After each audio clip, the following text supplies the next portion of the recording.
The mistletoe margarita, the Scrooge driver, the North Pole punch. The holidays call for cocktails, so get everything you'll need for them delivered with Drizzly, the go-to app for drink delivery. So, what's it gonna be? Classics like Bullet Bourbon, Don Julio Reposado, or Kettle One, or maybe something new. Find it all on Drizzly, where you can get beer, wine, and spirits delivered for any holiday festivity. Download the Drizzly app or go to drizzly.com. That's DRIZLY.com today. Must be 21 plus, not available in all locations. An avid cyclist dreams of turning his passion into a business. He consults his banker to help find the best path. Now bike wheels are being built, and all it took was a little push to get rolling. First Horizon Bank. Let's find a way. Go to firsthorizon.com/Clint. The following production is part of the We Be Geeks podcast collective.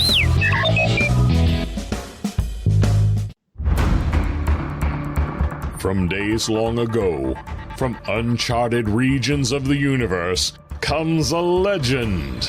The dream that came through a million years, that lived on through all the tears. It came here, the Fandom Nexus. Fabulous secret powers were revealed to our host as he plugged in his microphone. I have a podcast! Here he is, your Spider-Pan, Jeremy.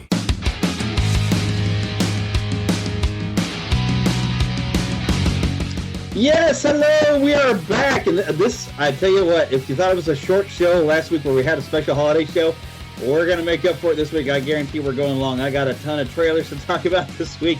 And, a little bit late to the party, we're going to finally get a chance to talk about Indiana Jones, The Dial of Destiny. Also diving into some great memories of Indiana Jones from when we were youngsters. And we're going to talk all about the character and everything, and that'll be our main thing. But, of course, we'll review that movie and talk about lots of different trailers and a little bit of news and different fun things that are going on.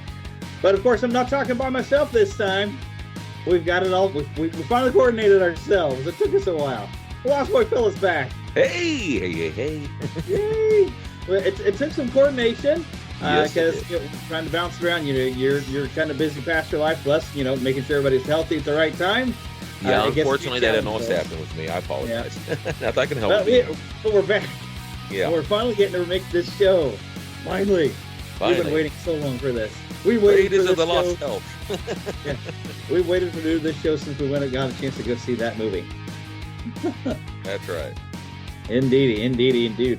But, okay, I have learned something this week that I got to tell you about. And while the music's playing, this is one I got to talk about the music thing. So, we're both on Apple Music now. And if you play the Apple Music app on your TV, it's as long as they have the song fully registered that you're listening to, it'll put the lyrics up on screen for you, right? Oh, really? Yes. I'm not done that. So it's like karaoke even. It'll do the test for us. If you want to sing along, you could. Okay, but the song Mr. Blue Sky by the Electric Light Orchestra. Yeah. And at the end, you have that weird digital voice. Yeah. And I always thought it was saying, hey, Mr. Blue Sky, or something like that. Well, Heather and I were sitting there on the couch. We're just listening to some music. I had actually put together a playlist I'll have to share with you. I'm calling it a Traveling Wilburys playlist. Oh, that's great. The Wilburys, got some Tom Petty, some ELO. And Tom Petty, man. Love him. That kind of thing. Well, it was playing Mr. Blue Sky, and I realized that last line that you can hardly understand because it's so computer distorted is actually saying, please turn me over. Oh!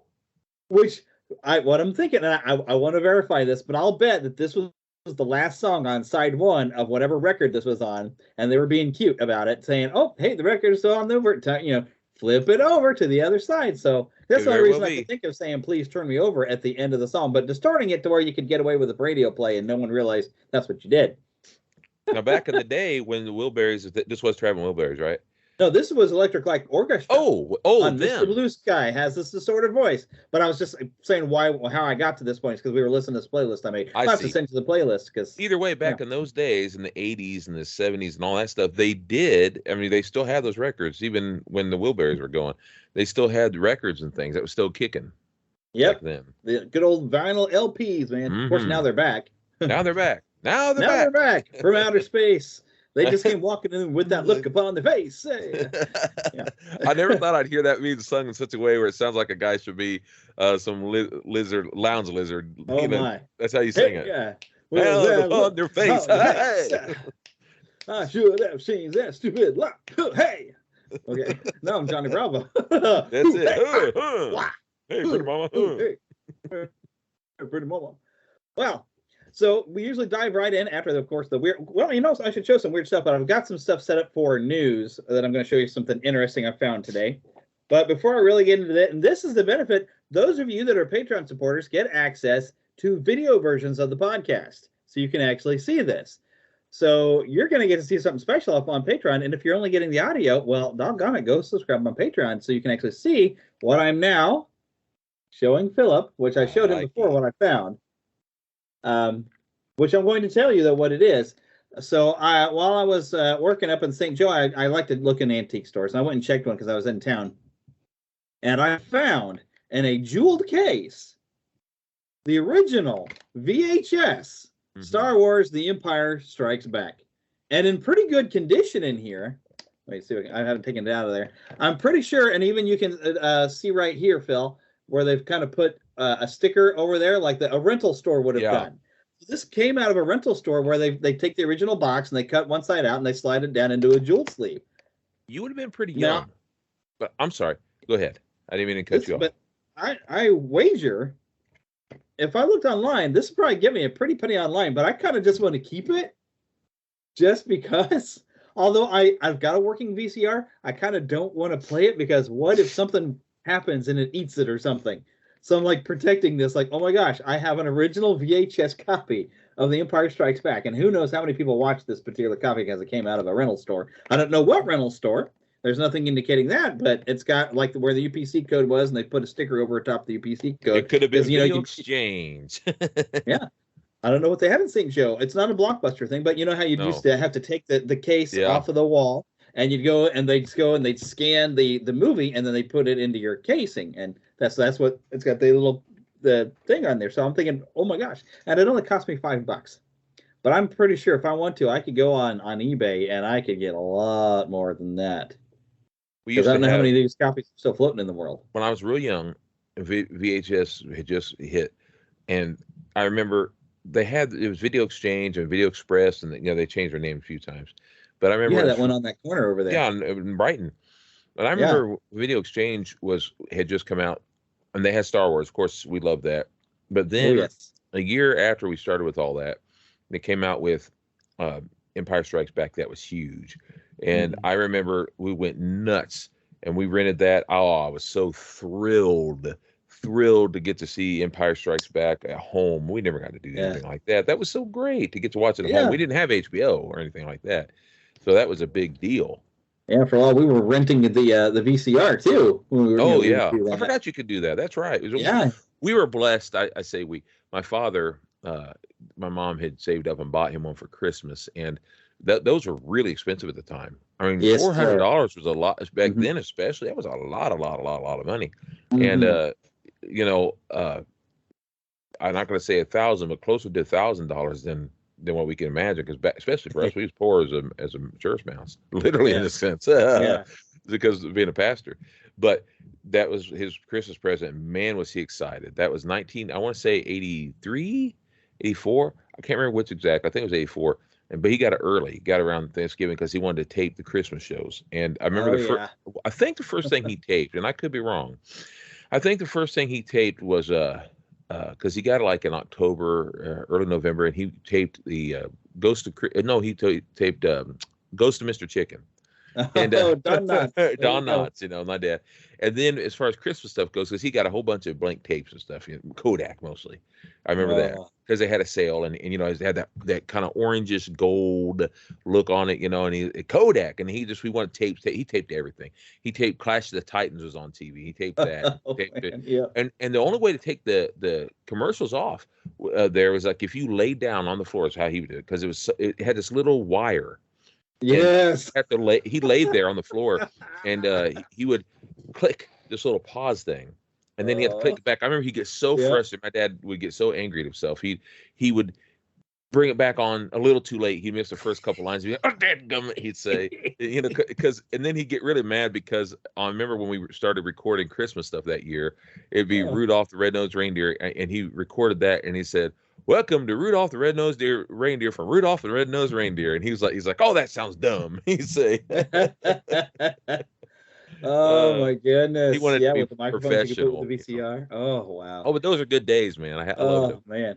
And now though, we like if you find on YouTube where somebody's collected those old commercials, now we want to watch the old commercials. Yeah, So now if because somebody had that old shows with the it's commercials, it's like, oh look at these. to be honest with you, I used to watch the Christmas story, the Christmas toy, every Oh year, yes, and because we yes. recorded when it was first on, and that was 1986, Mhm. and I was going to Topping Elementary, and I remember at the time we recorded with the commercials, and I was like, oh man, we'd fast forward through it, but now there's something about those commercials that make it more precious to us. Yes. For one I thing, don't know why that happened. well, for one thing they did was Nostalgia. what was his name? Something Healy. I can't think of his full name right now, but he had this great voice, this TV voice, and he would do these commercials for Kraft. Celebrate the goodness. seasons with Kraft, and he would say, right now, if you have with TV Guide special coupons, you can go in and buy certain Kraft products and get yourself a special Christmas toy poster, as is seen right here tonight on this program. Stuff like that, and he would show you all these recipes in between the commercial Oh my breaks and goodness, all. yeah. And I just love those. I look it up every year. They're online. I like to watch them on YouTube. Yeah, and it was great. The special thing is where you would happen to catch one of them commercials like ET glasses. Yes. Or when like the big ones, like when ET was finally coming onto home video and they had special Oh, Christmas ads yeah. for that. There sometimes there's special ads that some people have managed to catch, and now you share them like, oh man, because they have such memories involved with some of those. So heck, even speaking of some great memories, even talking about going over to Video Exchange over there on the corner, I remember when you and I we'd walk over there to rent games for the Nintendo and play it. You remember when we went to? I don't remember if it was you and me. No, I think it was me and my cousin John. We went and we rented this brand new Moon. What was his name? When Michael J. Jackson. Oh, Moonwalker. They had that game, and we enjoyed it. It was a fun thing because it had just come out, and he was brilliant when it came to commercial. I mean, at least his people were. I don't know if he was about it. I'm assuming he was, but yeah, he planned out a lot of his career. Oh, he did. He was good at it. And the game came out around the same day that they were bringing out, or at least the same time when they were bringing out all those. They had TV specials and all. Yeah. And he coordinated. That was an event. It was. It was had good an album too. out, had a movie. And he was smart about it, and Disney was smart to have him with them, if you recall, with Captain EO. Captain EO. Oh yeah. And I loved all that. That was so much fun. I remember Mark really Hamill put himself out there. I remember Mark Hamill being on there with him and said, people keep asking when the next Star Wars is coming out. He goes, "This is it." He said, I thought that was smart. That was smart. This is it. That woman that was like Michael Jackson is slipping Mark Hamill a couple $100. Thanks for saying this is a Star Wars. It was pretty smart because at that time that was pretty close to being a Star Wars-ish type thing, and I mean, I can't imagine now. I mean, closest thing you get to that in a Star Wars thing, I guess, is Jar Jar Binks, but maybe dancing. Yeah. It was fun though. Dipper. And speaking of being 100 years, I know that's a weird segue. No, it's fun. So, like 100 years, where Disney is celebrating being in existence for 100 years, but also so is Warner Brothers celebrating 100 years of existence. And if you happen to go on YouTube and go to Warner Brothers Entertainment or their official YouTube, they're putting a lot of their behind-the-scenes specials on. And I actually found one this past week that I watched. And you and I both were talking about this the other day. They had Robert Urich host this. I think it was like the Thursday night before Batman Returns opened on that Friday. Had Robert Urich hosting a program called The Bat, the Cat, and the Penguin, a behind-the-scenes look at Batman Returns. So thrilled. Oh, I remember taping that. I watched that no less than 10 times that day. By the time we went to go see that movie, me and Seth, I was so Jones that I was talking during the movie. And as you know, I was already thrilled. I'm a Robert Urich fan because he's a part of my favorite movie of all time, which is technically a miniseries, but it's Lonesome Dove. And they just so happened that week to have been showing the week before. They just so happened to show Lonesome Dove, and I recorded it because the first time they showed it, I was 12 years old, 1989, when Batman came out, and just a few months before. And then they showed it again, but the second time is when I was in the hospital with my first brain surgery. And I came out and didn't get to record it. And then the next time was that week, and I got to finally get a good recording of it. So I was excited. In fact, during the recording of that, I got and I didn't take it off on purpose, but I got the commercial for the new McDonald's, which I was working McDonald's at the time. New McDonald's collector's cups with the little lids where these little discs that they shot out for that split second in the movie. They they shot these little Batman discs. Yeah, little discs came out of the Batmobile. There was black ones, silver sickle ones, and these glow in the dark green ones. The lids. With those old Batman Returns plastic cups. And then that night, I mean, like a couple of nights later, I think it was on the same channel. I could be wrong, but that's when they showed on that Thursday night. They showed that the Bat, the Cat, the Penguin, or whatever it was. And I remember thinking, there's Robert Urich again, who was a jerk on Lonesome Dove, but on that he's being a wonderful, loving self. Oh yeah. Oh, that brought back so many memories, and it is available on one DVD set that I have of I think it's probably the first two movies I think I got as a DVD set. It's like a Batman Returns, a steel book. But yeah, it doesn't have it on there. But I noticed like when I bought it digitally, it didn't come with it digitally. I'm like, are you guys kidding? It's got to be part of this package. So it was really fun seeing it up on YouTube. But if you go on YouTube right now, I mean, I've been seeing stuff from like Superman movies and just watching behind the scenes things. They got the original Superman. They got some. I don't know if it's the original or if it was like a celebration of the original, but they have some of the makings of it, and they've got some things about different actors and stuff that have been in a lot of Warner Brothers movies. And now this isn't technically of that, but I ordered a couple Warner Brothers characters that they came out with years ago that I always wanted. One of my all-time favorites that I loved was the Acme Batman suit. That's where Wile E. Coyote was dressed up in the green. Oh, they made a figure of that years ago. Well, I ordered one the other day, and I saw that this Christmas they're bringing out. I want this. They're bringing out a Hallmark ornament of that, except that he's wearing the actual Warner Brothers Batman outfit. Cool. And I was like, oh, I got to get that. That's just not only is it one of my all-time favorite characters, Batman, but it's Wile E. Coyote kind of and on the side he has this little ornament of the little Acme like box, fixing little things. Like, oh, that's great. Oh man, I'm gonna have to go look for that one at Christmas. Oh, but I will tell you though, the Superman behind the scenes thing that I saw Warner Brothers have is actually one Christopher Reeve hosting. It was a television special. Oh, I don't remember if I sent that link to you, but I'll have to go and find it again. But you can see like an original behind the scenes. I think you did, yeah. With Christopher Reeve hosting it. Oh, it was so fantastic. I had never seen it before. Although I feel like it might have been on TV like the night before they premiered Superman on network television. There's also it was a 2-night event. I think they did. They also have these little figures and things. They're not all posable, but they're kind of like really nice looking figures of 100 years of Warner Brothers. And some are just like, they're not all 100 years old, obviously, but they're different famous movie things. Like one of them I like to get is the Wicked Witch of the West. It shows her as Warner Brothers. They got things from Harry Potter. They got things from different movies, and they've got they got Bugs Bunny as Superman. Oh yes, all these. I would love to get some of this. There's some great things they're bringing out. If they have a figure where you remember when Daffy Duck was Stupid Man or Stupid Up Man, whatever they had, something like that. Was it Stupendous Duck or something? But they had where Daffy Duck and he had like the shoulder pads there that got crooked in there, and he's taking the pills trying to get his power. They got him dressed in something. I don't remember if it's Batman or if it's that. They got him dressed in lots of different things too. Lots of fun things. I remember that Daffy Duck Superman. That cracked me up. That was so ridiculous because he was so bad at it, and he kept singing, "Ha! This one needs to," it'd be like some ridiculous thing. He thinks he's saving somebody, he's actually causing a disaster. It's a great one, but I can't remember if it was like the Stupendous Duck or something. Oh man, I'm gonna have to look that up now. But it's a great cartoon. They always like to put Daffy Duck sometimes as like he's supposed to be the hero, but he's terrible at it, like when he's Robin Hood or the Scarlet Pimpernel or Pumpernickel. Pumpernickel. Yes. Daffy Duck made a great like lousy hero. and Porky Pig was always on the side being the smart one, which I like. Yes, when they make him Duck Dodgers. Yeah, he was great. And I think they do have one of those, a little figure of that. But I love the Looney Tunes, Oh. Well, I think we've covered pretty well what we've been watching, but I want to keep the show moving. So what you've been playing, and I'll just, after going to the Spider-Man exhibit, which y'all heard a couple of shows ago, I went through and I played through the remastered version, still trying to get, because I've got a platinum on the PS4, but the remastered, they added one extra thing where you have to do a 100-hit combo, and I have not yet achieved that. So I'm a little annoyed. Like I feel like they took my platinum away, but they didn't really. I mean, I have to earn it again.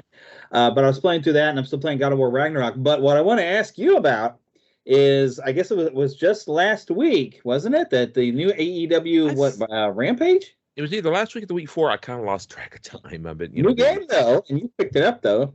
Yeah. Oh, I got it. Yeah, AEW is a lot of fun. Is it Rampage or AEW? What was it? I forgot. It's fine. I don't remember honestly. AEW finally has a game though. Yes, it's good. It's good. It's fun. What I like about it, it's a very arcadey, and it's supposed to be that way. One thing I really like is one of my favorite things about the WWE game is that it has Cody Rhodes. I love Cody Rhodes, and I remember being a little sad that he wouldn't be in this game, but he is. You have to unlock him, but he's in there because I was like, man, he helped create AEW. Yeah, and he is in there. You just have to unlock him in the sense that you earn money when, of course, it's not online really, but it will be. You'll be able to play stuff online, but for the most part. What I like that they did by making it arcadey and not quite as graphical in the sense that there are a lot of graphics, big, deep graphics. They wanted to make it more like a little cartoony, but it's fun that way. Bit of action on some bits where I was seeing. Yeah, it kind of looks like a cartoon meets action figures, like real fun stuff.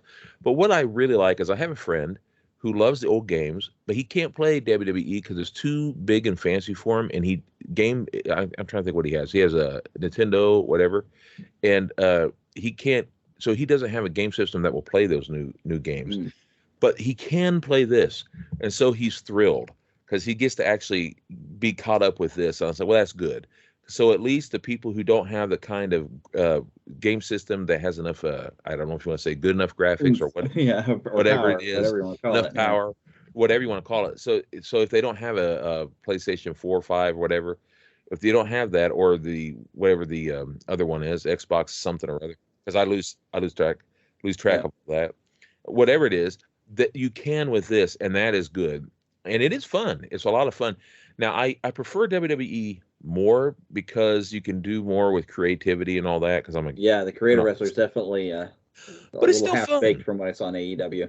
It's still fun though. I'm not gonna lie. I mean, it is fun to kind of have more just go crazy and do stupid things and blow each other up. I was seeing. Oh yeah, you could have explosives. Yeah, there was a game on there, like a match where, they told me, people who watch the show, and I do watch AEW, just not as much, but they said that there really is a match like this where there's barbed wire and there's a timer on it.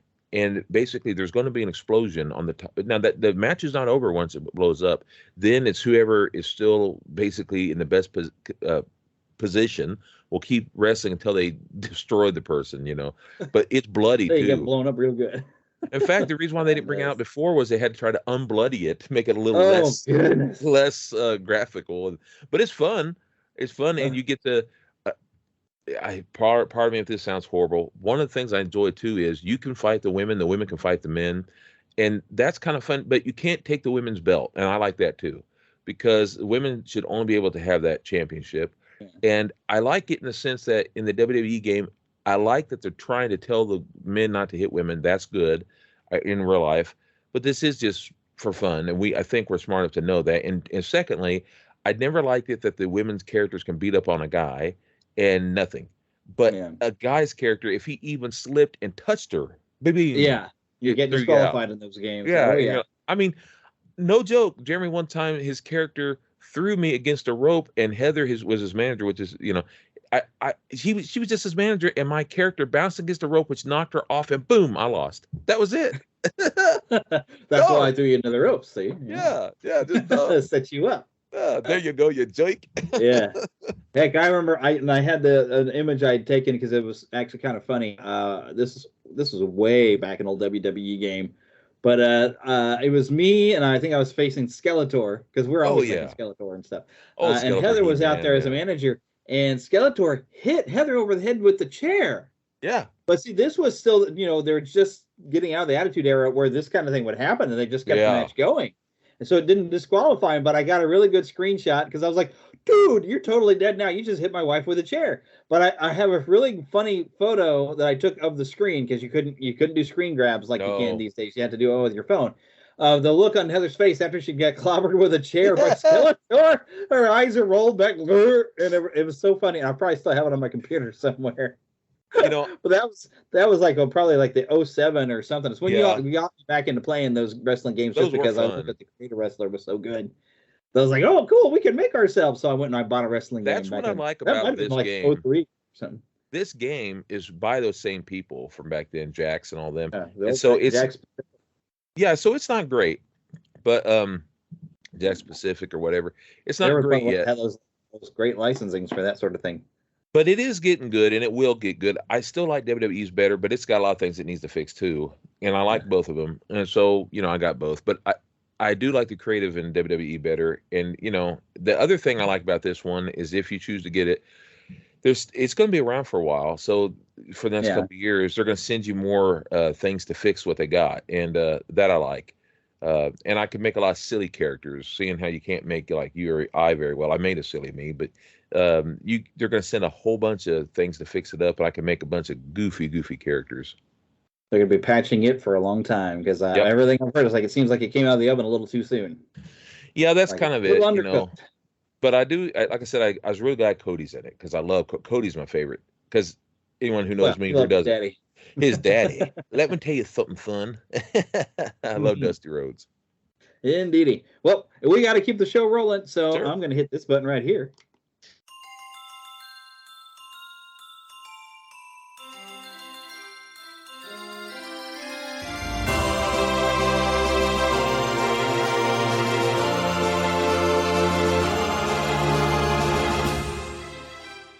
Spanning the Disney and geek universe to bring you the best in comics, toys, movies, and entertainment. This is news from around Neverland. All right, so this is once again where it's going to become very, very special for those of you who are watching on Patreon, and special for Philip, although I guess he can't hear when I hit my buttons. Because we were talking about his 100 years of Disney. Whoops. I'll put this here. Over. I am going to unbox something right here on the video, and I'm going to tell you all about it. This is something Philip was talking about. We were at Walmart or something. I was looking for some of the new Super Friends. I call them Super Friends, but the Super Powers collection, which are coming out actually this Friday. I was looking at Walmart for that, and he was talking about some sort of Mickey figure or something Mattel had. And then he's like, you wouldn't believe it. It actually came in on that Sunday, and he had me look it up on Amazon, and I saw this, and I absolutely had to have it. It's 100 years, and I don't know how well this is showing up on the camera. It's a Mickey and Minnie figure. They come with extra heads and all this stuff. They're fully posable. And I saw it, and I said, oh, golly, I got to have this, because these are even good size. In fact, Philip actually sent me some photos of Mickey Mouse riding on Battle Cat, carrying the power sword. Oh, boy, I have the power. I have the power. So I'm going to unbox this thing live on camera, and I try to talk to it. That way you get on the audio, can still get something. I'm trying to be very careful about this box. I am keeping the box. And it might even be, because this is a special edition, like 100 years thing, that this would be a valuable item to have still in the box. But I got to get it out. And I've got this in last Wednesday, and I've been waiting for this moment for us to be able to record this together, for me to be able to take this out of the box. I have resisted the temptation to get out there and play with my Mickey Mouse. As much as this is what I've been thinking. It's like, you can take me out of Disney, but you couldn't take the Disney out of me. That's right. And I see a Mickey Mouse thing, and I have to have it. We still have the there's classics. Like a little card here. Yes, the classics, It's classic Mickey Mouse, which is my favorite. As it originally shown up in color, and then it's a Minnie Mouse still in the blue polka dot dress. There's a little trading card like a little thing in here. Isn't that great? Some great artwork. I'm not sure who is responsible for this artwork, but it's great. I love it. I'm gonna keep. They did a great job. There. And see, now the fun thing is those of you on Patreon that get to see are going to get to see this. The rest of you are probably looking on Amazon right now for this. I'm going to see if I can get Mickey Mouse out of the container. Oh, he's got a little bit of a what do you call it? Like I almost want to call it. I pulled his arm completely off. Yeah, it's because you could change his hands. Right. But his hand actually is being held in by kind of a. Oh no, it's not one of those rubbery things. It's actually one of those things. I just slid it out. Okay. What I usually do. This is just me. I usually go through with the little X-Acto knife behind the scenes and cut those little things so I don't break nothing, because I know how I can be. And I might have to get the scissors after. I wasn't aware that they were trimmed in there because of the way the box was. But here's Mickey. You can even turn his ears. Mm-hmm. So if you wanted to turn his head, well, of course you'd need to be able to slide the ears around his head. That was what you do. So, but it's kind of funny that you can turn his ears Isn't that So cute? he can actually do like weird. I don't know why you would actually have his ears rotate that way, but you could totally turn him into Bat Mickey. He's so cute. Oh, That's my favorite this Mickey. is adorable. Oh my gosh, this is the best Mickey figure, and I've got a lot of those miniatures that they put out at the 100 years. A little stiff around the elbows. I did look on the box. There's a really cute picture of where they've got swappable heads. The other heads for Mickey and Minnie are making kissy faces, and there's a really cute picture on the box of Mickey's kissy face, and he's kissing on Minnie's cheek, and they've got a hand that fits perfectly for her to be like she's kind of blushing, like one hand on the other cheek as Mickey's kissing the other. And I guess if you do this right, you can have them holding hands together, which is my plan of how I'm going to pose it. And I guess there's very specific hands you'd have to have. And granted, a lot of these hands are pretty much the same. There's right and left because their hands are, it's Mickey and Minnie of the old school. So they're both wearing these white gloves. So they're pretty well matched up. Let's see if I got Minnie, if I need to cut something here out. Minnie's hat apparently does come off. So, but yeah, have it we ever does. really seen Minnie without a hat or a bow in her hair? Or a bow, yeah. Yeah.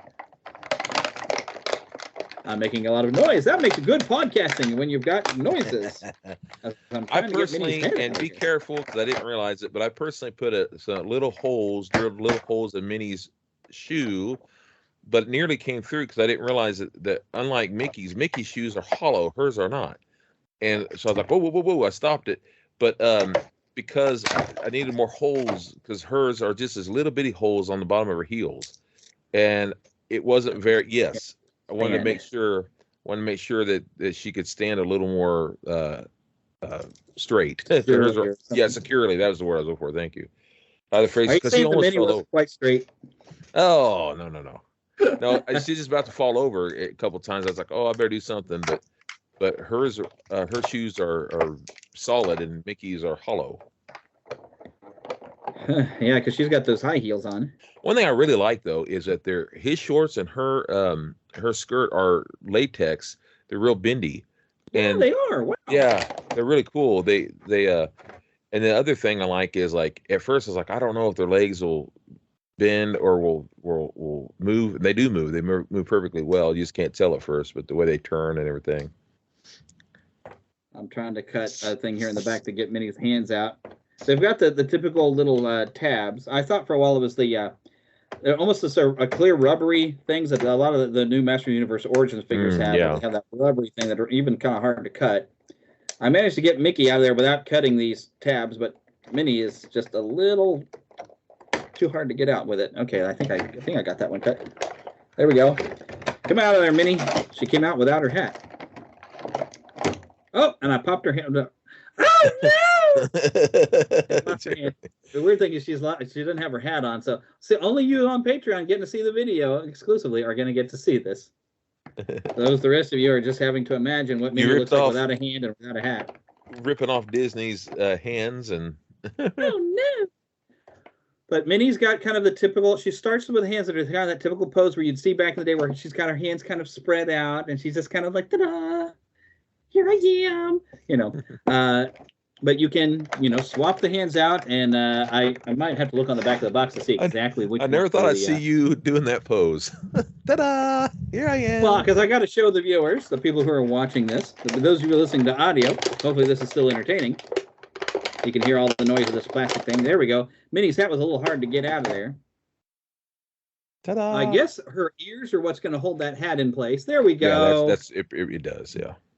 And they have these lovely stands that you put them on. But I guess you found that you had a hard time getting where you could only get like one hole in there. Yeah, for the most part. But that was also before I knew the legs were a little more movable than I realized, too. Yeah. At first, they seemed kind of stiff, and I was afraid I was going to break them because toys have done that before. Yeah. But they're a little more movable. For now, I'm just gonna put them out with their regular stuff, and later I'm gonna play around and I'm gonna try to pose them. And I've got a place picked out for them on a shelf downstairs with all of my stuffed characters, where I've got Kermit and Mickey and Minnie and Donald and Goofy and Dumbo. I think I've got a Pluto down there, don't I? Yeah, I do like that I've got somebody riding around. I do like that the legs don't break easily. I mean, that they are bendable, but yet not bendable. That's not the word. They're posable, but yet they're not so posable that they're fall over easy. Because some toys have done that before too. They're just so limp, and boom, they're gone. You can't stand them There up. we go. There we go. And you can even pose their little tails. Yep, I like that too. I gotta say, Mickey stands up really well without being on a stand, but it's nice to have a stand to be able to put him on. Oh, because his feet are so solid. Yeah. There we go. Well, they're standing right now on my desk. And let me once again show these to the camera, because I guess I was looking down and nobody was really getting a chance to see. Hopefully these are showing up really good on camera. I can't tell what I'm seeing. So there they are, out of the box. I love the fabric of Minnie's skirt. It's also the same kind of, or not fabric so much, but a soft, pliable material. Same thing that's over on for her hat. Isn't that great? These are fantastic little figures.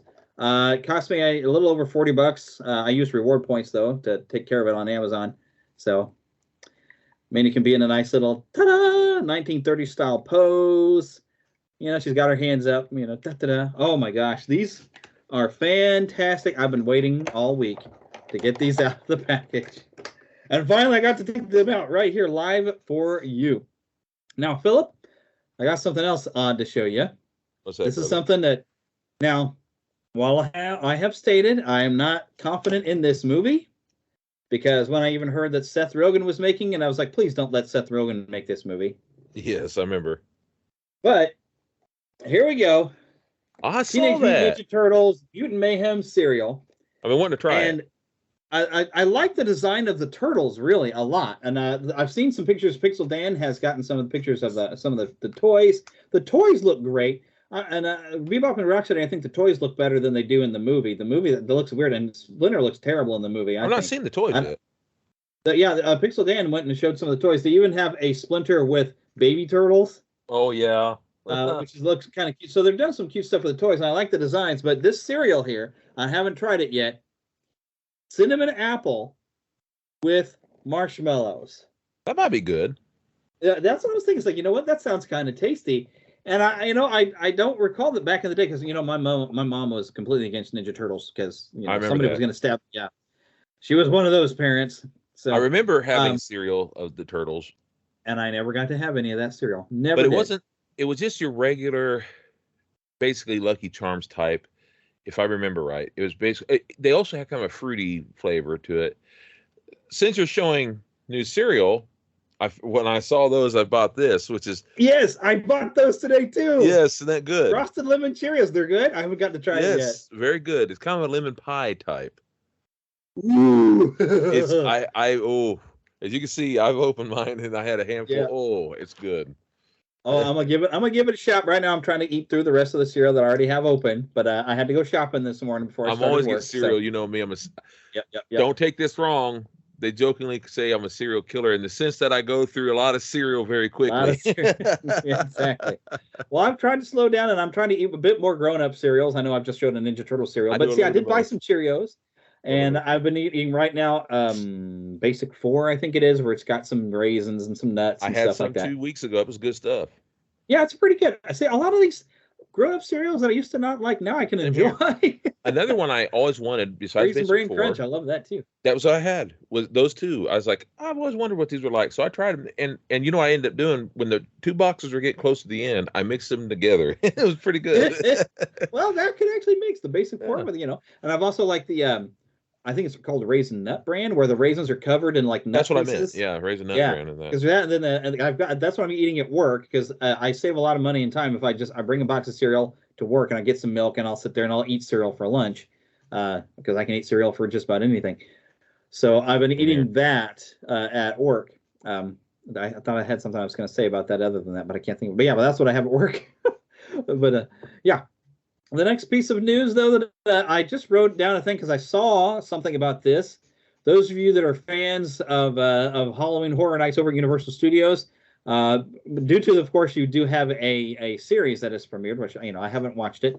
I've played the first game. I do enjoy the first game of The Last of Us. They're actually building a haunted attraction for, of course, Halloween Horror Nights, so it's temporary, of The Last of Us. So all you gamers out there, I think you would have a grand old time experiencing that. I don't know if I buy it digitally, if we're set up to where you can play my stuff if I download it for you digitally. But yeah, The Last of Us, the original one, I definitely recommend. I was talking about the show. There's a show of it, I know. Yes, on there's a show HBO. of it. Yeah. I'm not going to dive in too much because we don't dive into that sort of content. No. As far as because there's a particular episode that had some content that they went. I forgot that further the than the game did.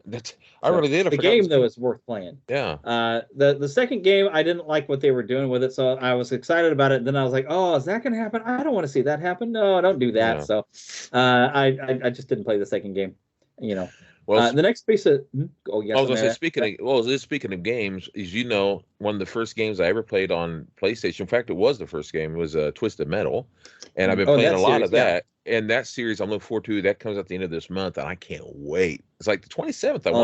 Haven't talked much about it because that's going to be a hard R type series. I just bet it's a comedy, I know, but I don't think it's going to be a horror. I think it's going to be more like a goofy. From what I saw a preview yesterday, and it looks like a really goofy. I don't know. I'll look at it and see before we talk about it. But it looks like a real goofy.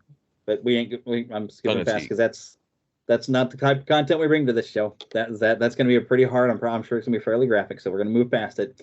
One thing though, another movie we're not really going to talk about, but we have to talk about that it is happening because it is kind of neat. I have only watched one Deadpool movie. I've been told the second one won't be near as bad because I don't go hard. I mean, a bit of graphic violence I can deal with some. I don't like it though. But you go full on sex scenes and nudity and no, I don't want to see that. So after seeing the first one and even have a 13-year-old boy who in there going, I like this movie, Dad, when there was a sex scene going on a giant screen. I was like, okay, no. So I didn't see the second Deadpool, although people have told me, so no, actually it's a lot better. It's more fun. But Deadpool 3, and it's been rumored for a long time, but we finally got to see some photos. Hugh Jackman shared it. Ryan Reynolds shared it. We've gotten to see Wolverine in the classic, well, not fully classic, but it is a yellow and blue outfit. They're walking around with Deadpool, which is kind of cool, but that's about as much you're going to hear about Deadpool 3 because it's going to be another hard R movie, I'm sure. The other thing, there's a whole bunch of actors and characters are making appearances from what I understand. Yeah, it was kind of what they did in that first one. A lot of characters popped up. It was which is going to be kind of fun. At least they're doing that, but there's going to be a whole bunch of fun comic book characters. It's really weird. To me, Deadpool almost seems like it's in his own reality. I don't know. Yeah. It just, well, this is the first time Disney is actually popping this one out there. So yeah. Although I'm pretty sure they're sending it out through Fox because that's the only way they're going to they're going to keep everybody happy by keeping it to hard R. Speaking of something else that has earned a hard R rating that I'm disappointed because I was excited, Oppenheimer, and I was just reading an article. People are really up in an uproar because of the age difference between and I have the article still up, but the main there we go. Florence Pugh is like 27, and Cillian Murphy is 47, and the reason why they're upset about that 20-year age gap is there's a full nudity sex scene between the two of them apparently in there, and people are saying, "Ooh, that age gap is kind of creepy when they make them naked." But I guess some people are just arguing, this is something on Yahoo Entertainment. Somebody named Gina G, WGA on strike on Twitter said, "Let women age," but she's not going women. She's going women, and then the A has become an X. So she's one of them peoples. Let women age. Cast women that are the same age as their co-star. But that's where they're trying to make a full stuff. But as described by Yahoo in the headline, prolonged full nudity for Florence Pugh and Cillian Murphy in Oppenheimer. Adding fuel to the controversy surrounding the 20-year age gap between the actors is the prolonged full nudity and for both Florence Pugh and Cillian Murphy during sex scenes. And it says scenes. So I was excited to see this, but I don't want to go to movies that have that. That is not how I'm wired. I don't approve of that kind of thing. If you go to that, you do that. But I am a believer in Christ. I don't want to go to movies where they're throwing that at me. You shouldn't have to edit yourself. By that I mean turn around, and I've had to do that before with other films where you have to turn away, and I shouldn't have to be the one. The only woman I want to see naked is my wife, and I earned it because I married her. Okay. You know what I mean? I don't need to see turn away, because you still have to not hear the way stuff. of the world, but that's the way the world should be. Exactly. I mean, even when I saw Braveheart, which I love, but I still had to turn away. Yeah, and that one scene in there. You shouldn't have to. I mean, luckily you don't hear anything. But my point is, you still shouldn't have to. It shouldn't be there. Right. But that's the way the world is, and but I'm making my stance, and I was super excited. You and I both were super excited to see that movie, but no, I'm sorry, I don't want to see that. No, I wanted to see a historical movie about a guy, the people who made the atom bomb, and repercussions of what they did. Maybe when it comes to home where I can fast forward quickly and just skip, because I just want to see the historical part. That's all. Yeah. But why was it even necessary? Do we? It's not. You and I know that. You and I know that. They're just now, trying to titillate, and they've got a way now. People are talking about the movie that where, in case people weren't interested in the movie, now they're like, "Oh, we're going to see that girl that was in Black Widow. You remember the sister? We're going to see her naked." Oh, is she in the film? I didn't know. Yeah, that's. She's a good actress, but that's I'm going to double check that. But oh, darn it, I forgot I closed the article on there. But Florence Pugh, I believe, is who played not really a sister, but was Black Widow, stepsister, whatever you want to call it. Yeah. Adopted sister, we'll say. Yeah, she was in the Black Widow movie. I've confirmed that is her, and she's in Don't Worry, Darling, and Midsummer, and that Little Women, highly feminism version of Little Women and stuff like that. She's apparently in Dune Part 2 as well. She's in what? Dune Part 2, and as well. Oh yeah, I know Dune. Yeah, I haven't seen. But I don't need to see any more of her than what I normally would see in a movie with her clothes on. Thank you very much. I'm going to get off my soapbox, and we're going to go to the trailer park. Mama, another gator got in the house. Another gator? Give me that shovel. Come here. Get him, Mom. Get that gator. The Neverland Trailer Park. We're going to be in the trailer park for a good long time, my brother. There was so many trailers that have come over the last couple of weeks that, we got to go. And speaking of Dune Part 2,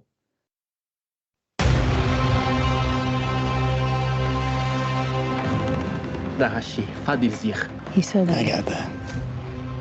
Thanks. I won't be fighting for him. I'm fighting for my people. You young pup. Do you believe in Pope? Better science. The prophet. Why is that a bad thing? Use it. Because all my visions lead to horror. Because you lose control. Because I gain it. Johnny, do you believe in me? Paul Atreides is still alive.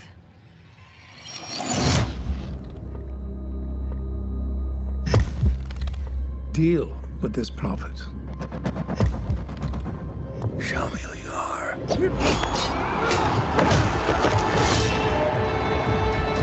Your father.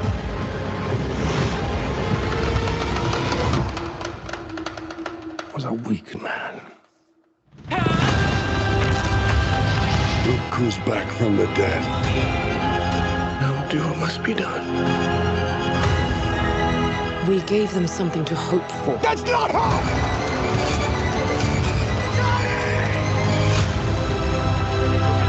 I will love you as long as I breathe. This prophecy is how they enslave us!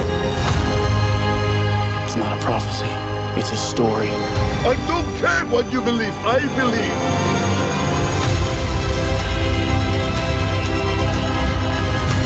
I am Paul Muad'Dib Atreides. Duke of Arrakis.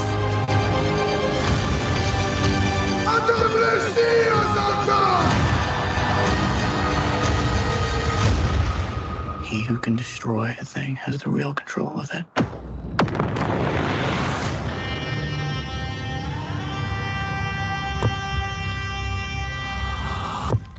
November 3rd, brother. Good. This is where we were talking in the movie theater actually after we were watching Indiana Jones. They're like, oh, by the way, and I was like, oh, dang it, I can't think of what it was. Christopher Walken, I saw him in a trailer. Oh, that's right, the Dune 2 trailer. And I saw your eyes just light up when he popped up in that trailer. Yeah, that's right.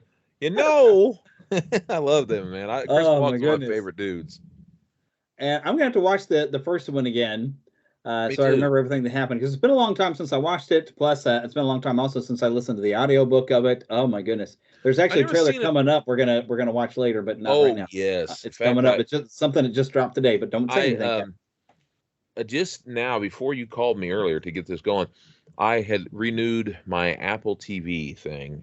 I just renewed it, and it looks like that was on there, at least the preview. Yeah. All right, but we're talking about something we're not talking about yet. So hang on to that. We will hold that thought. Plus, that will be in theaters, by the way. Okay? Good. Dune 2 will be in theaters. Plus, something we're going to do at that very end of our trailer park. that just dropped today. Yes. Oh, but dude, that looks so exciting. The music looks so is fantastic. Here's something also I was telling you about. This is coming to theaters August 25th. It's called Retribution, starring the great Liam Neeson. Ah.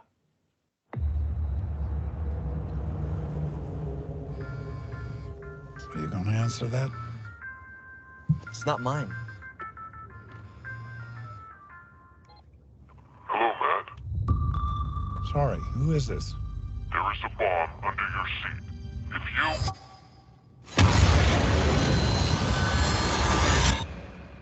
Oh. I have your attention. Did I do something to you? You sound so guilty. What do you want?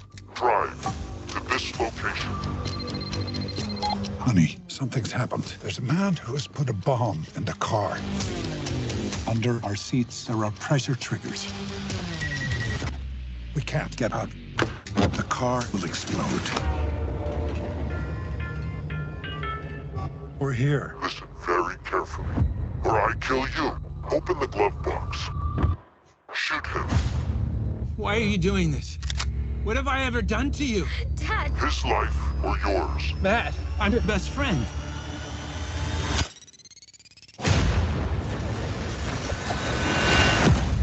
You're a murderer now, Matt.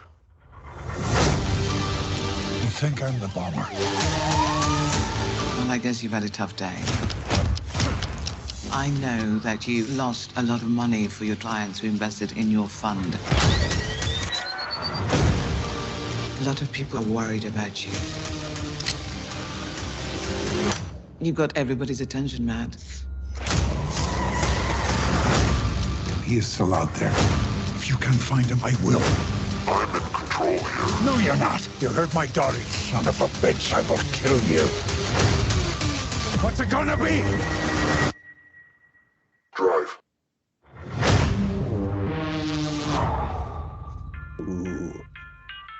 And I'm glad that I'm recording video of this because I realized I never hit the button on the Zoom here to record the audio. So I'm going to rip the audio directly off of this video later because I was trying to look at exactly what time he cursed, so I remember to censor that. That's one of the things that now that I'm running in the Christian market with this show, we try not to have anybody cuss in a trailer, and I forgot that he was going to say that. So thank goodness I am recording this on video because I almost lost the whole thing. But yes, it's a little bit of the plot of Speed, but except for this is somebody who's getting their revenge apparently on Liam Neeson's character. And even the scene where you have Matthew Modine as his friend, he tells him to shoot his friend. Looks like he's refusing to shoot his friend, throws the gun out the car, and then the car with his friend blows up anyway. And he's getting blamed for all the bombings, even though he's a victim. Oh my goodness. I love Liam Neeson, man. And I know some people, I don't know who, but it wouldn't be me, but some people say that Liam Neeson's movies are pretty much all the same. When you're that good at whatever you do, just do it. I mean, he's good at those types of films, and he makes fun of himself even in that movie. What was it? That film that he was Mel Gibson was playing the father of. I can't think of his name right now. It was that Christmas version, that Christmas movie that they were doing that Liam Neeson was basically in. I can't think of the name of the film right now. Or they're being dads, like stepdads or whatever, and he was in there playing Santa, basically. Did you see that? Okay. Anyway, you have to see it. Yeah. It was like it was the Stepdads 2 or whatever, and okay. Liam Neeson was making fun of himself. They went to see a film, and it was his voice where he was basically mocking himself in the films that he does. It was really funny. Oh my goodness. But that is once again called Retribution. Is coming here in August. I think I already knocked the screen out of the show. Would have shown what day. I think it's August 28th. Looking forward to checking that one out. Sounds very, very intriguing. But yeah, I mean, as AC/DC has said, I can't remember what member of AC/DC said this, because somebody accused them of all their songs, like they keep writing out the same song and putting out the same song over and over again. And somebody from AC/DC said, yeah, but it's a really good song. And so Liam Neeson doing maybe the same type of movies over and over. Yeah, but it's a good movie. That's right. That's right. All right. Next trailer on our list. I was not a fan of the Nickelodeon series. But Netflix has got an Avatar: The Last Airbender live action series coming 2024. So those of you who are fans of this, you probably might be excited for this. It's got to be better, I guess, than that movie that I guess disappointed all of you. I would hope. It's a short teaser, really.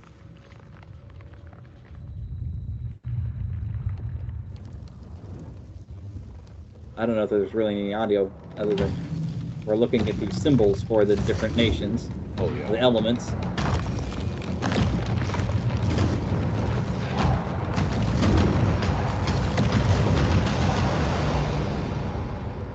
That's pretty much all this little tease is. But I was going to bring it up that this is happening. I don't know how long ago it really was from the animated series, but they're doing a live action, I guess, adaptation for Netflix coming 2024. So those of you that were fans of the cartoon, you might be interested in that. Recently, our client Tommy met his banker to discuss continuing his father's restaurant legacy. In us, he found a partner that understood the importance of passing the torch. First Horizon Bank. Let's find a way. Go to firsthorizon.com/Tommy. Ew, gotta get rid of this old Backstreet Boys t-shirt. Tell me why. Because it stinks, boys. Tell me why. I've washed it so many times, but the odor won't come out. Tell me why. No, you tell me why I can't get rid of this odor. Have you tried Downy Rinse and Refresh? It doesn't just cover up odors, it helps remove them. Wow, it worked, guys. Yeah.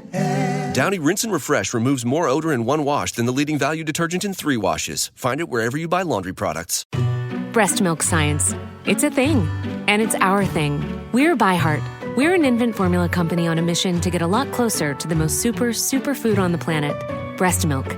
Our patented protein blend has more of the important and most abundant proteins found in breast milk. We're the first and only U.S.-made formula to use organic, grass-fed whole milk, not skim. We make our formula in our own factories in Iowa, Oregon, and Pennsylvania, using a small batch manufacturing process that works to preserve the integrity of our ingredients. We ran the largest clinical trial by a new infant formula company in 25 years, and clinically proved benefits like easier digestion, less gas, and softer poops versus a leading infant formula. We were the first infant formula company to earn the Clean Label Project Purity Award. And while we've put a lot into ByHeart, there's a long list of things you won't see on our ingredient list, like no corn syrup, no maltodextrin, no GMO ingredients, no soy, no palm oil. ByHeart, a better formula for formula. Learn more at byheart.com. Those of you who are like that, you're probably also going to be interested in this, an anime that I've watched like one episode of. My wife has watched a lot more, but there is a live-action movie coming also to Netflix based off of One Piece. And this actually looks kind of fun.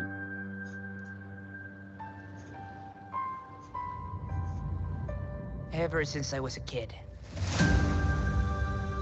Oh. The sea's been calling. So, I'm setting out to follow my dreams. I'm gonna be king of the pirates. All I need is a loyal crew. And I think together we'd make a pretty good team. We're heading up to the Grand Line. A treacherous stretch of ocean with bigger islands and bigger pirates. Careful with that. I don't work for you. I'm sensing a little bit of tension amongst the crew. Not a crew. We haven't sailed together for very long, but I know we've got each other's backs.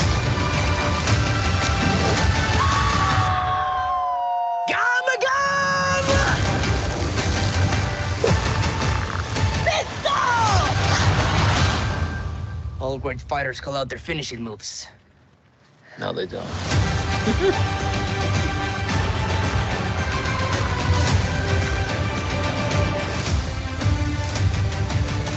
August 31st, this is coming to Netflix, and I like the fact that they're kind of making fun of themselves, like in a lot of anime and even like Street Fighter 2, you've got, they always call out their final move or whatever their move is, and so I like that they make fun of that at the end. It's like, oh, all great fighters call out their moves. No, they don't. No, they don't. And it doesn't look too bad with his weird stretchy abilities that he has. It's going to look a little off, but it doesn't look bad for maybe early work on the CG. I think that him stretching out, it looked fairly realistic for how realistic it can look when your arm is stretching out like that. But it looks like a lot of fun, and it looks like they've also made the decision to where the one girl, from everything I've seen, I guess she just runs around in a bikini top all the time, but they decided to put a shirt on her for this. Good. So not make the actress run around in a bikini top all the time. His stretching out looked fantastic. Yeah. Okay, hopefully everybody got that joke. Mr. Fantastic. Yeah, Mr. Fantastic. But that actually looks fun. I'm not that familiar with the main story of One Piece. Like I said, I've seen one episode of it. My wife recently resubscribed to Crunchyroll. I'm sure I could sit and watch One Piece there at some point, or it's probably on Netflix still. Speak of anime, I watched a Superman anime on HBO Max this week. Yeah, it's actually on Adult Swim. I watched the first episode. That's pretty I forgot interesting. to put that down as something I watched this week. It was called something like My Friend Superman or Adventures with Superman. Adventures with Superman. It was interesting. Yeah, and they did some race swapping. Yeah, I saw that. And the thing that's weird is I always find it funny when they're going to show Clark Kent as a child and they have him wearing glasses, because why would he be wearing glasses as a child? Yeah, it is. He doesn't. He wears them as disguise. He doesn't need them. I'm not a huge anime fan, but I don't dislike it necessarily either. Yeah. And it wasn't really so much an anime, but it definitely had Anime that style. Yeah. Yeah. It was pretty good first episode. There were some things that I was kind of like, the animation was good. Yeah. It could be fun going forward. I don't like their design of Lois though. The weird pixie cut kind of looked weird for Lois. But they're going with the idea of Lois and Jimmy and Clark being interns at the Daily Planet and trying to earn their spots. And of course, Lois is going to go after a story no matter what, and of course gets herself into trouble. And so Clark has not come out to be full on Superman yet. He hasn't gotten his costume in that first episode. But so HBO Max does have at least the first episode, I guess, by now, right? Yeah. Yeah, I saw that. Yeah. I know there's more. I YouTube had the first episode up. That's how I watched it. Yeah, it's pretty interesting. Yeah, I'm going to see where they go with this for a Superman series. You kind of take it as kind of a very alternate version, and it is similar to the Superman animated series where they kind of had to power him down a little bit so they can actually have him get hurt. Because he does get beat down a little bit there. They did that in the 1980s when they had the new DC world after everything happened. They had to basically give him more weaknesses and all that, make him some villains, which I don't blame him, because they said it was almost like there was nothing you could do with Superman. It was just too much. Yeah, if he's too powerful, it's hard to find a way to where you get a good story out of him. Yeah. He has to overcome the odds somehow. I am looking forward to seeing what they do with the new DCU, because according to them, to the guy who's behind it now, what's his name again? The guy who did the Guardians of the Galaxy? James Gunn, yeah. James Gunn, yeah. I should be able to remember that. Anyway, according to him, what they intend to do is have it to where whoever plays him in the movies and all that, that guy looks good. Be the same one as the voice. Same one as the cartoons, which I think is a good idea, so it's not as confusing. But anyway. Yeah, it's the same thing Disney's been trying to pull off with Marvel, and it gets kind of dangerous after a while, because you have to watch every daggum thing, and you get kind of tired of watching it. And they're having a superhero fatigue problem right now. Yeah. Now, here's something I wouldn't have thought I was going to be that interested in. I've played a little bit of one of these games, but I do know that the guy who created this is a good Christian guy. Oh, really? And so his success I really appreciate. Coming October 27th, right in time for Halloween, Five Nights at Freddy's. Oh, yeah. The kids are going to love this. Hi, this is Mike. I was just calling to see if that job that you offered was still available. Yes. The security guard. I will take anything. This place was huge in the 80s with the kids. They shut it down years ago. The owner's just not ready to let it go yet. I will work and you will sleep. I understand. Give me your hand.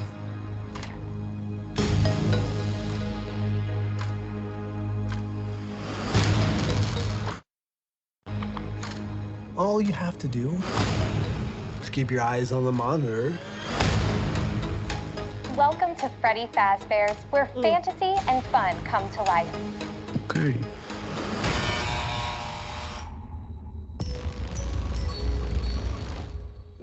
You must be new security guard. Can I help you, officer? Have you met them yet? Met who? Them. I know him.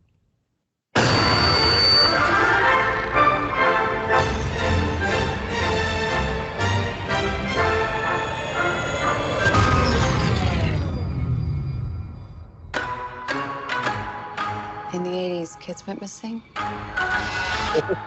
The police searched Freddy's top to bottom. Hello? They never found them. That's why the place shut down. There are ghost children possessing giant robots. Thanks for the heads up. Technically, they're animatronics. What do they want? They want to make her like them. Papi! Tell me how to stop them. It's too late. Bobby, go!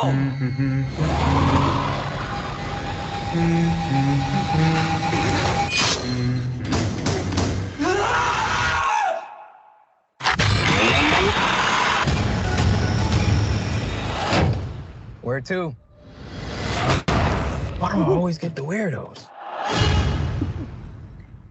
So be in theaters and in on Peacock. Now, what I like about this is this is actually being written by the guy who created the game series and the story of all this.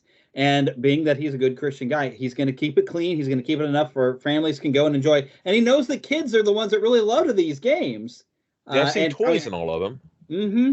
I couldn't get into it. I played it on the mobile version on my phone, but I can't. My head doesn't wrap around the fact that, okay, how come I have a limited power supply and I can't leave the room? There's game mechanics that are clearly game mechanics that they lose some of the realism. But this became popular from a lot of people who were playing it and streaming it online. In fact, the guy you see as the cab driver is somebody that people were recognizing as one of the people who made the game popular because he was streaming, playing it all the time. So he gave him a cameo. That's kind of fun. But this looks like it'll be something, he's going to make it to where, you can bring your kids and the whole family can come and get scared and have some fun watching this. So I'm excited to go and check it out. Five Nights at Freddy's. I kind of like that it has that Showbiz Pizza look. Remember the old Showbiz Pizza? Even before it became Chuck E. Cheese, it had that old Showbiz Pizza look about it. That's kind of fun, Yep. Yeah, apparently Chuck E. Cheese was first, but we're not around here in Kansas City. Not around here. Showbiz Pizza, Chuck E. Cheese just took us over. Yeah, it took us over. That was part of the idea of this, is that it's one of those old type of pizza parlor places that something spooky happens and all the animatronics are coming to life and coming to get you. That's kind of cool. Yeah. He's expanded the story and even had where the Freddy Fazbender is actually the ghost possessing that one is actually trying to stop all of this. And you see him running around with the little girl to where I guess that's the idea of what he's doing. He's got some books he's written. And I mean, when I was driving a school bus, even for a while, the kids would debate all the different things of what's really going on with all the different games. Kids were just crazy about these. I'd hear my nephews and all talk about it, Oh, yeah. Your nephews are going to love this. Yeah. So I'm actually pretty excited for that. I'm also pretty excited for this one, brother. You can't take the Disney out of me. Wait! Oh, yes. I should warn you, before you step inside the house, this could change the course of your entire life. I'm not afraid of a couple ghosts. You say that now.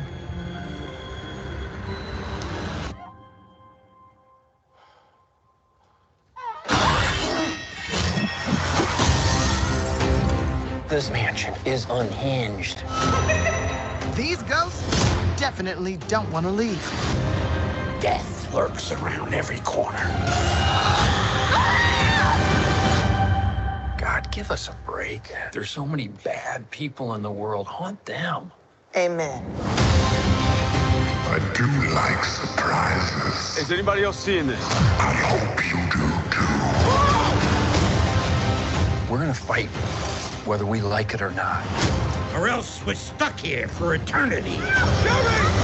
If this comes down to an exorcism, we're in big trouble.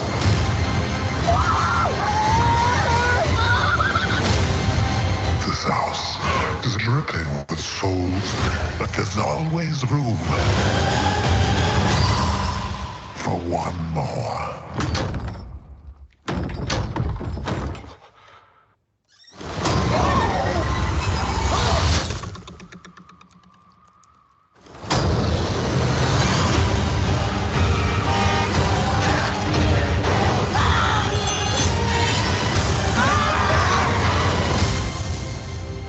Was mugged. He was tall. He had hair that was sticking out of a top hat. Top hat. Yes. He had, So nice. a top hat. You would pull a rabbit out of it, probably. Eyes. They were a bit sunken. Deep sunken eyes. Like a raccoon. Beady They eyes. set back. And he was smiling like, yeah, like that. This kind of thing. Exactly. Is this the man who mugged you? Wow. You just did that just now? July 28th, Haunted Mansion. Not the Haunted Mansion. That's how they're differentiating from the previous movie just by calling this one Haunted Mansion. And it looks a lot of fun. They've got a lot more of the ride involved this time. I'm pretty excited for that. That looks just great. And apparently this trailer came out like a month ago, and somehow or another I missed it because I don't really pay attention to Disney so much anymore. But oh, looky there, it's another Haunted Mansion movie, and it's, oh my gosh, this actually looks fun. So Philip is getting a phone call, so I'm just going to keep the show rolling by playing some special audio that I found where they talk about it. There's a little featurette. This is short, but it's a little bit more about the Haunted Mansion. Sir, camera mark.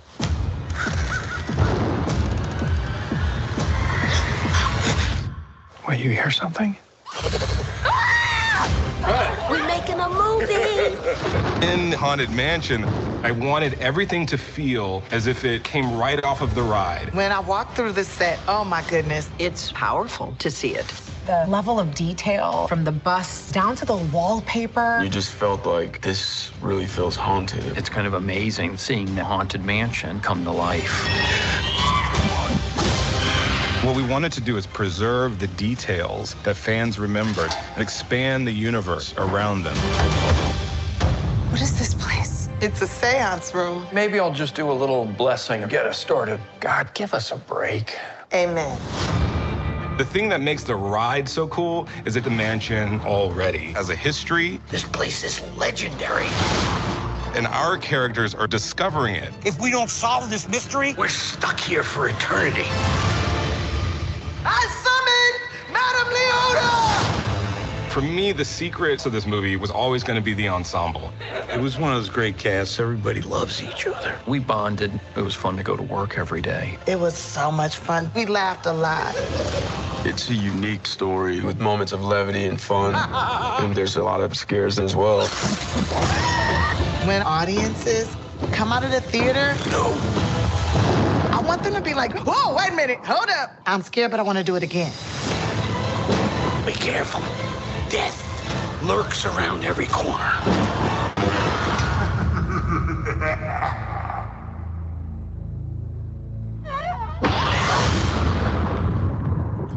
So this we've even got the Hatbox Ghost in here. We've got a little nod to the original story that was going to be like of the fisherman pirate guy and the flooding room and stuff like that. We've got nods to all the even the original stuff. Just oh my goodness, they put so much into this that how can you not be excited if you're a fan of the Haunted Mansion at all? And it looks like a lot of fun. Oh yes, I'm wigging out. I'm like, oh my gosh, this is going to be great. Oh, so yeah, I'm looking forward to seeing it. Yep. That's coming out later this month in just a couple more weeks, man. Oh my gosh. So, oh yeah, we're going. But now, here's something you've been waiting for. Something I didn't know was happening until today, coming November 22nd. It's going to be in theaters, also on Apple Plus TV. Joaquin Phoenix, under director Ridley Scott. The last time they worked together that I really remember seeing something was Gladiator, and my goodness, Joaquin Phoenix was so good in that. Mm-hmm. Napoleon. He'll be good.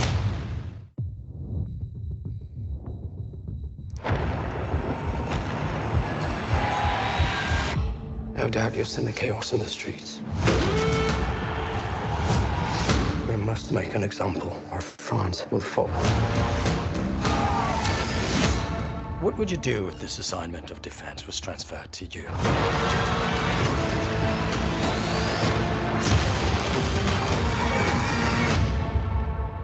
I promise you brilliant successes.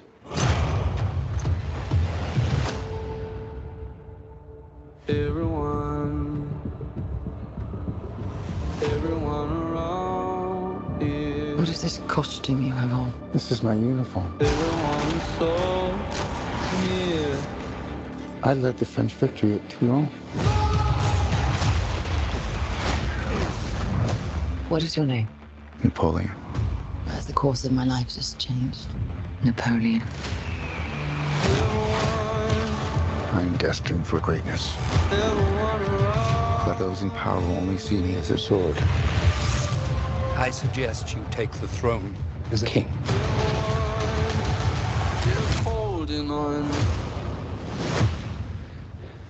Shall we vote?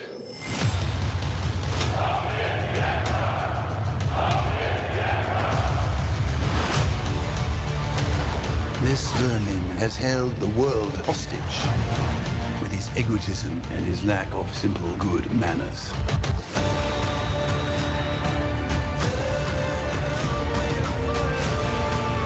You think you're great. You are just a tiny little brute that is nothing without me. All of Europe is uniting forces against me. What's the outcome of this if you don't succeed? Your Majesty, we are discovered. Good. Guys! It's a trap! I'm the first to admit when I make a mistake.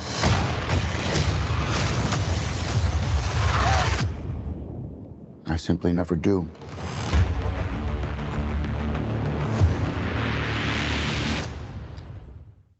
So this is expected this Thanksgiving. Nice historical drama directed by Ridley Scott and from a screenplay by David Scarpa. Napoleon stars Joaquin Phoenix as the French emperor and military leader. This film is original and personal look at Napoleon's origins and his swift, ruthless climb to emperor, viewed through the prism of his addictive and often volatile relationship with his wife and one true love, Josephine, played by Vanessa Kirby. Film captures Napoleon's famous battles, relentless ambition, and astounding strategic mind as an extraordinary military leader and war visionary. It looks cool. Yeah, it does look good. I'm very interested. I like a good historical drama anyway. Yeah, me too. A great historical figure. And because I don't remember, how, because eventually France kind of turned on him and he got locked up. Oh, yeah. So I'm kind of wondering, like, what's changed? His ego, much like the actor, his ego, he's kind of, I mean, I like him, but he's kind of an oddball. But his ego, talking about Napoleon's, his ego is his downfall too. His ego, he had a very strange ego because he felt bad about being short. It was one weird thing. That's where they call it a Napoleon complex. Napoleon complex, yeah. Because he felt weird about that, and so he was a very egotistical individual, in some ways for the weirdest ways. But he wanted to. We know his name. We know his name. That's for certain. But my father and brother got to go to where his Waterloo battle happened, and they was talking about a lot of things they got to see there. It's very interesting. Some of the things they talked about from seeing it. But yeah, he was an interesting man. Not one you'll forget about. That's for certain. Yeah. Left his mark on history. Yeah, he did, and I'm definitely interested in checking that me too. out. I like a good historical piece. Oh yeah. So, all right, and now it's time for a movie review.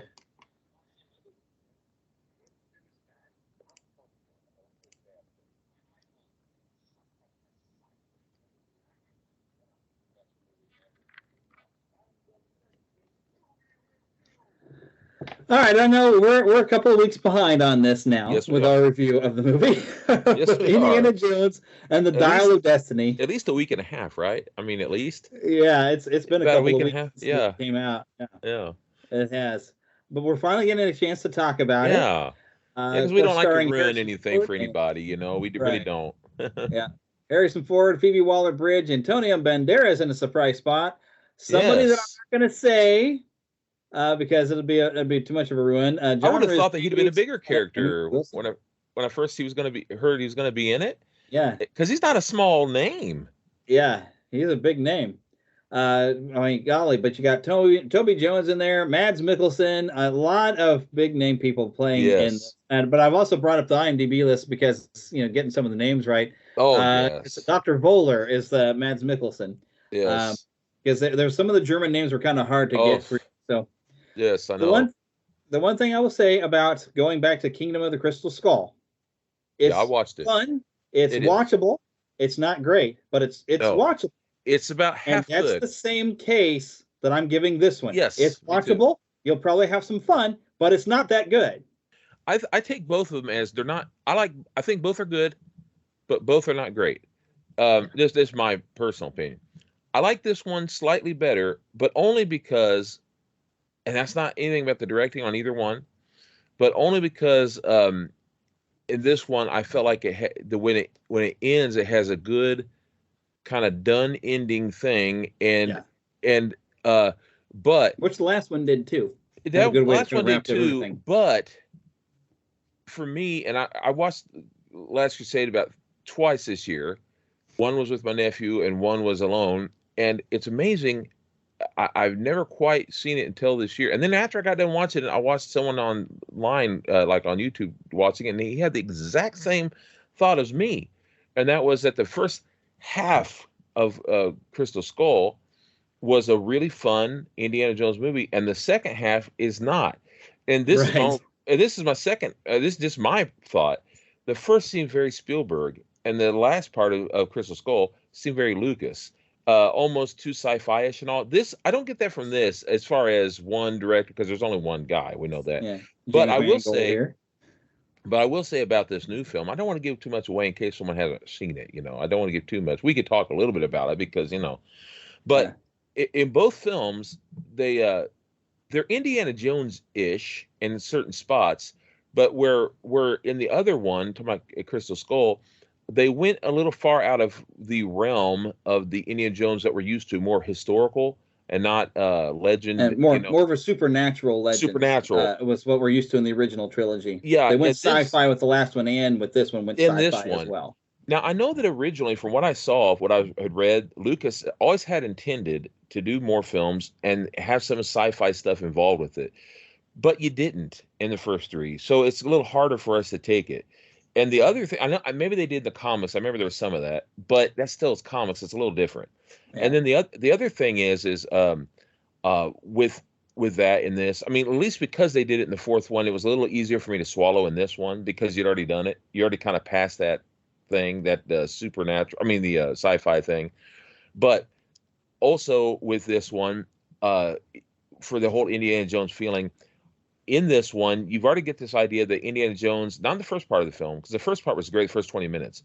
But in this film, because it's the flashback, and we get like it was great. It was a pretty decent CGI. They did it. Yeah, they did that. I mean, you get a few little moments where you can see little things where you're like, okay, that's not quite hitting. But for what they could do, and here's the thing, it really is Harrison Ford. It's Harrison Ford doing the action. And they go over doing it the talking and still sounding like an 80-year-old man. Yeah, but they went back over it with maybe a 40-year-old voice here and there with the the CGI or whatever you want to call it, the audio, and then they went back over it with his own picture. Like they said, they went over it with pictures of him throughout the years, of different films, and he came off kind of a mid to late 30-ish, look. And he did pretty good. I loved it, that part of it, and then the later on, it was kind of like. He wasn't Indiana Jones like after that through most of it because it was as if he had retired from who he was because of what had happened in his life. Until this movie it's depressing. It's about him being depressed. Yes. That's why the entire plot of the movie, and that's what pulled it from. Instead of feeling like an Indiana Jones movie, it felt like a study in depression, which doesn't get resolved until the very end of the movie. We finally cure his depression by something that happens. And that's also why you don't get as much. You get some of it, but it's why you also don't get as much of the Indiana Jones music until he starts becoming himself again. But which he doesn't really, because at the end he's given up at the end of the film, and what you've heard about the end of the film, I'm not going to say what it is, does happen. Yes, it's not quite the way I first heard of it, and so it happened exactly the way I heard it, and that was already something I was like, well, please, I hope they decided not to do that, but no, it was still there. And they completely just shut down a character that you grew up with as a child. He doesn't get over his depression until something changes after an incident that happens that people really were upset about when it leaked that this was going to happen, and it did happen. I personally thought it was really good. It just wasn't. The first three are set on I'm talking about the first three films are set on a great course that they're wonderful. But none of them, to me, will ever beat that first movie. To me, Raiders of the Lost Ark is A+, and Last Crusade is A, and Temple of Doom is, we'll say, A-. Yeah. And then this new one, I'll put it a B. And I wouldn't even give it that. And I'll give Last Crusade, out of kindness, I'll give it B-. This is just me personally. I'll give it a B You mean minus. Kingdom of the Crystal Skull? Because Yeah, Last Crusade. that's what I said. Oh, I'd give Last Crusade an A+. That one, I put it on up there at the same level as Raiders. I love the Last Crusade so much. I just didn't like it as much as. Yeah, I didn't like it as much as the Raiders of the Lost Ark, but I still love it. I love all the first three, and I even like this one even better in Kingdom of the Crystal Skull. Here's something else I didn't know until just a week ago. I didn't know that Sean Connery was going to be in Kingdom of the Crystal Skull, but he didn't like the scene they had for him as enough to come out of retirement. So I can understand that, but it would have been nice just to have one scene because I love Henry. Just that one little bit, yeah. I would give this one the same ranking I'd give Kingdom of the Crystal Skull, where it's a C. It's about an average movie, and you're gonna have a good time watching it. Yeah, it's fun. I don't know if I necessarily recommend going to the theater, but it's worth watching. You're gonna have a good time watching it. But this one had so many problems that you're going to point out, and I do love if y'all watch the pitch meeting things by comedian Ryan George, where he'll go through and he'll kind of make fun of how that they were pitching this movie and all the things that are like really, really off. He named out a lot of what I had pulled out, including one where the bad guy basically dies in the first 20 minutes, but then he's miraculously alive, and he did confirm what I was thinking, that the guy takes that hit in the head, not the chest. And it should have killed him. That was like the primary. But then a lot of other things listed, like how in the world do you manage to get a piece of dynamite when you're being watched by the bad guys? How does the engine being blown up in a boat suddenly start working again and get you back?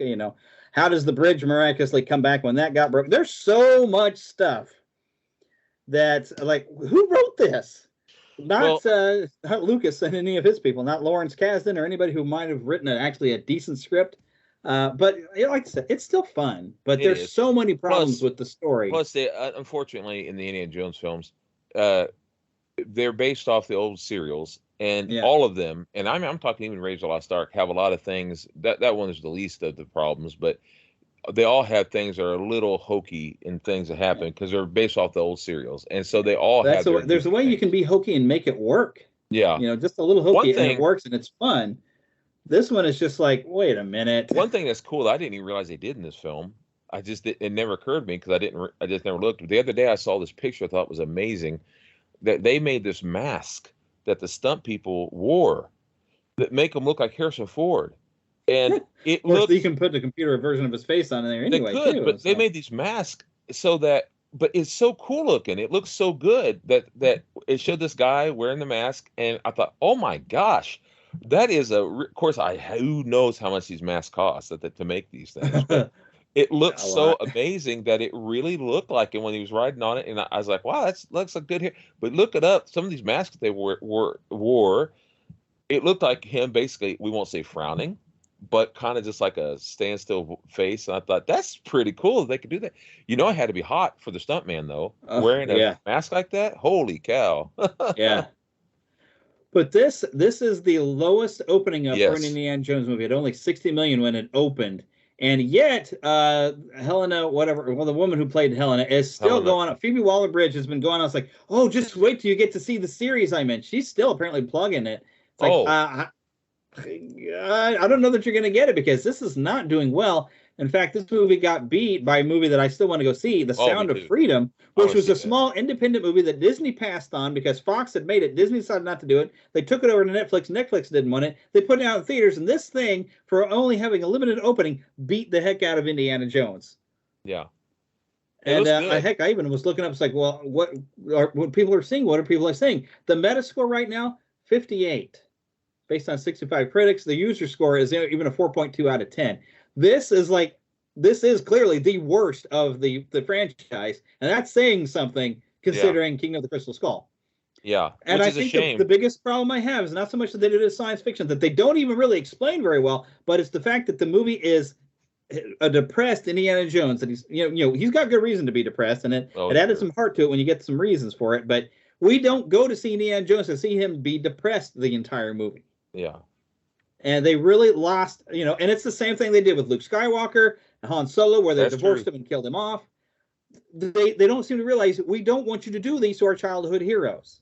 We don't like that. Maybe maybe if even if they decided to do a depressed thing, if they learned to change it around during the beginning, maybe not the beginning, but I mean the beginning of him coming back in the middle of the movie, because you're right, it's sad to see these people. I mean, depression's a part of life, unfortunately. Yeah. But and bad things happen to people, but we don't want to see that with our heroes that are not built around depression. Yeah, because the truth is, our heroes are made to help us to feel good. Though I did enjoy the film. Yeah. Better than I thought. It's enjoyable. You can watch and have a good time. But maybe it's because I heard so much about how this is going to be the worst film ever made or whatever. Sometimes it helps me to see a film and I end up enjoying it, because when you hear that you're going to see something bad, and you end up, oh, that wasn't bad. Low expectations. You come in like, oh, well, it could have been worse. Well, no, I mean, and there's some genuinely fun. Yeah, there was a lot of fun. And as I was telling you, when I saw it with you, which I seen it the day before. So when I saw it with you, one of the fun parts of it was the foreshadowing and stuff I saw. I was like, oh, hey, there was a lot of neat foreshadowing things that, of course, I didn't see it the first time, because why would I? Why would I see that? The ending thing. Although it was kind of getting, I could see things coming. It's like, I think I know where this is going. Same here, but seeing it the second time, it was more than obvious. Things, because you already know what's gonna happen. Right. But there's a lot of fun things and a lot of good actors in it. Even that definitely was character actors and others that you've seen on other things that you're like, oh, hey, that's cool. I like that guy. I'm used to seeing him as a villain, and they have him as a good guy, and that's kind of fun because you'd like to see how they can switch stuff up. Yeah. So, I mean, it's definitely worth watching. It may not be worth going to the theater. Oh, John Williams. Oh, man. You can't beat that guy. That guy is the best. He felt like kind of what I felt like with the Star Wars sequel trilogy. Like, yes, the trend in Hollywood is where they're burying the soundtrack underneath stuff now. It's not, you don't want to have a big boisterous soundtrack anymore. So I feel like they buried John Williams underneath stuff to where I didn't really notice that many themes going on. That's what I had with maybe not the theme part, but with episode 1 of Star Wars. You didn't get the Star Wars theme much until the end. And that's kind of what you get in this, but you got new themes that you could hear and recognize throughout the movie. I recognize a new theme in the prequels. I recognize a new theme for her just a little bit. Yeah, a little bit of themes for her, but I'm telling you, John Williams has brought us some of the greatest themes, in my opinion, the greatest themes of all time, maybe of all time. Oh, yeah, he's definitely he's the king. He is the king. He's the maestro. Yeah, you just can't top him. So, but I wish they would unleash him a little bit more and let him do what we know he can do. Because I felt like they're holding him back through the sequel trilogy and in this one. I feel like they're holding him back. He's just too good. But jumping in from there into just main content of sharing some fun memories, and I even went Indiana Jones Wiki. What I probably could have done is, I bet you have this too. The what is it? DK Books. Where they make those big table books. I've actually got a table book of Indiana Jones, and they even like timeline out all this different stuff that was happening in comics. The comics and the young, whatever you call it, Young Chronicles. Young Indiana Jones Chronicles. Well, they kept changing the title of that. I don't know if you've noticed that. They've changed the title of that series a few times now, and they even changed the way it was originally presented to us. Because originally, it was a series that was a 1-hour thing. And it had they had a big 2-hour premiere thing for TV too. And it had an old man who originally was going to be the old Indiana Jones, and they took him out, because he was kind of silly and overboard. They had him with a patch on his eye. Yeah. And they had him as a belittled old man. He was kind of dumb and ignorant, and they're like, oh, we don't want to do it at the Indy. And they're smart to do that, especially now we have him at that age, basically. Right. And he didn't look like Harrison. Yeah, I've seen like the pictures. He didn't look like how are we supposed to believe that was Harrison Ford at all. And honestly, that actor who they got, and I don't want to put the guy down, Sean, whatever his name was, not a bad actor, but he was not Indy either. He was the young man was not Indy either. Yeah. I think River Phoenix had even died by this point, and they wanted to go. I think even predating the River Phoenix. It was just a little before that, little before that. But the truth be told, River Phoenix behaved like Harrison did. Yeah. Oh, this guy didn't though. He just he was too shy, too nice, he just didn't have it. But I will say some of the stories were good. Some of the stories were good in there, but some were not. But now the comic book was a different thing, because in the comic book, when you're reading it, this is how it is in comics. When you're reading the Batman '89, you're hearing Michael Keaton, you're hearing Jack Nicholson, you're hearing Danny DeVito, whoever. When you're reading the comic books of the Christopher Reeve Superman, you're hearing Christopher Reeve, you're hearing Lex Luthor, he's Gene Hackman or whatever. And the same with the Indiana Jones comic book, you could hear Harrison Ford. I was the same way with the Star Wars ones that are meant to look like, or the Star Trek that's based off of these. They call them Star Trek Season 4, and I'm hearing William Shatner. I mean, those are really great comics because they're made to be like the show or like the comic or like the movie. I mean to say, and they do a good job with that. I think so. Anyway. All right, but anyways, diving into memories that we were aiming for here. The funny part about this is, I've said this many times before, even with the Star Wars trilogy, I saw Star Wars. Yes. Then I read a novelization of Empire, and then I saw Return of the Jedi, and then I saw Empire Strikes Back later. And this is over a large course of time. It's almost a similar thing with this one, because Raiders, what I saw first, because Raiders came out in '81, so I would have been 4 years old. And the only clips I saw of this was Toad's face melting and all this stuff at the end. I was like, I don't think I want to watch this. That was horrifying.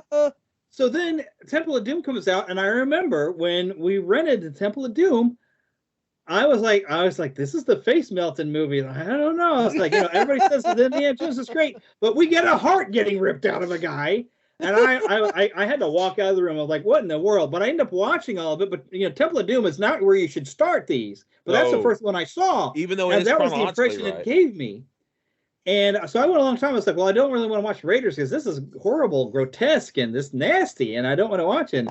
And so, Last Crusade came out. I'm like, oh, but that looks good. And Sean Connery. And I wanted to see it. So I'd seen Temple of Doom. And I remember at some point when Last Crusade was coming, I was like, well, we've got Raiders Lost Ark. I see it on a videotape. We recorded off HBO. I fell asleep watching it, but I was liking what I had seen, but I'd been watching it late by myself, and I fell asleep.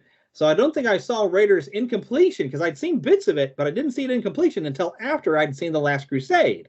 Oh, wow. And then I'd come back, and in fact, I think I hadn't watched all of Raiders all the way through until there was like a special event. They were showing an original print at a theater, and I think Heather and I went while we were still dating. That's the first time I remember seeing Raiders of the Lost Ark from beginning to end all the way through without seeing it this bit, and then I've seen that bit, and then I've seen that bit, and I've seen that bit. That's the first time I think I saw the whole thing. And then, of course, I bought DVDs and stuff, and so, I've seen it many times since then, but that's the first time I remember actually seeing from start to finish without seeing it. Well, I saw this clip, and where, there's a lot of movies I've seen enough of it to where I've kind of seen the whole movie. I just haven't seen it all in order. And that's what Raiders was for the longest time. That's I was never catching it because as you get later on, you don't really have it being shown on TV as much. But Temple of Doom I'd seen at least a few times after I'd kind of gotten used to like the heart being ripped out and stuff, and realized that's not the whole movie. And we even did a thing in school. On Temple of Doom, we actually watched the making of Temple of Doom in middle school. I was very blessed. My grandma took us all out to the movies to see it. Me and my cousins and all went out to see it several times. My father took us too. So with my grandma alone, she took us 5 times to see Raiders of the Lost Ark. Oh my goodness! And she'd take us all in there. Mostly us boys, because there's 6 boys. And these weren't the cheap theaters. These were the expensive. My grandma was so wonderful. I loved her so much. She was a great woman. She'd take us, and because she knew we loved it, and we did. We just loved that movie. We loved adventure, and we'd go out. We'd all play as Indiana, and then we'd, and I put on this brown cowboy hat because I thought that was the same thing. It wasn't, of course, but closest as I had, So then my dad took us a couple times to see it too. We all loved it, and then when Temple of Doom came out, I loved that too. I remember saying we'd go on vacation. We didn't have much money, believe it or not. So that was our vacation time. We stay here at home and we go out and do things. And we'd go out and see Indiana Jones. And we saw, I think, Top Secret and Gremlins all in the same week. Oh, goodness. And now that was all a lot of fun for us. We went out to Children's Palace, and I remember getting. Oh, yeah. And I remember we went to World of Fun. A whole lot more. Oh yeah, we went to World of Fun, and I was on Orient Express. This is the day after I saw Temple of Doom, and I was like, oh, man, that's not so funny. I was talking like short round, and then we went on, and Fury of the Nile opened up, and it was like a Temple of Doom type of thing in a lot of ways. And so so when I think of Temple of Doom, which I love, it was a lot like that to me. It's like it reminded me of Fury of the Nile. It brings it all back to me, and I love that. And then of course, Last Crusade '89 was one of my favorite years. You get Lonesome Dove, my favorite movie with Batman and all these wonderful things. I love those original Indiana Jones, and I even like a lot. I like these new ones, but boy, Indiana Jones means a lot to me. I think of the toys, and now they're bringing out the old toys again. I've got them, and Jeremy, you'll like this. It's on its way. I ordered the horrible LJN Indiana Jones action figure. It's on its way. Yeah. I collect a bunch of stuff. My dad was a big Indiana Jones collector, and that's what he left me before he passed away. Is a lot of things, including all those, and some of those things were stolen from me. But I still have a lot of the things he left me. And so when I think of Indiana Jones, I think of my daddy. Yeah, that's a lot of what I. What movie was it we were at the drive-in? I'm pretty sure you were at. I think it was when we were doing right after Vacation Bible School. The Last Crusade was actually playing in the screen behind us. I don't remember what movie we were watching, but we kept looking back to see what was happening in The Last Crusade. Couldn't hear it. I don't remember if I was with you or not, but I know that because we were looking back.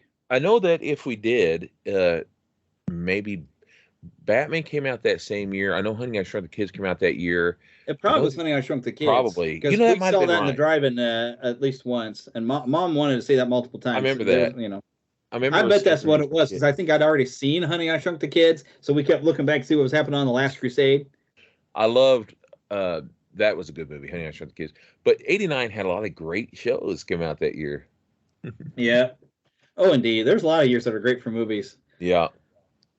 But somewhere I actually have, I've probably got it stocked away. I found at a comic convention the film comic book adaptation of Raiders of the Lost Ark. I have one. I have not read through it because I'm trying to keep it in good shape. Marvel. But it's not the individual comics. It is the collected comic. And they'd be a little thicker. And sometimes, I don't know about this one. I don't know about this one.